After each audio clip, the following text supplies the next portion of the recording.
Hello everyone. Today I'm going to show you how to create engaging LinkedIn posts to increase your visibility.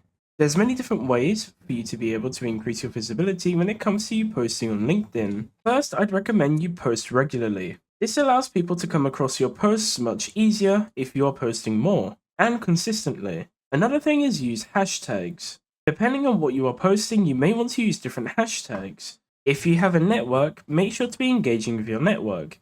Message different people, post towards your network, etc. Also, share your posts across different social media. LinkedIn is a type of social media, however, not many people really engage with LinkedIn social media all the time as much as Instagram or Facebook, etc. So try sharing your posts onto those other sites. Since not as many people go onto LinkedIn to look at different posts, I would also recommend you republish old posts that you may have shared before. This is so anyone who may have missed it can see the post. I'd also recommend that you repost other people's posts. Anything you may be interesting to anyone who follows you or you find interesting yourself, I recommend you repost onto your page as that will allow more people to find you. And that's basically it. If you have any questions, feel free to ask them in the comments below.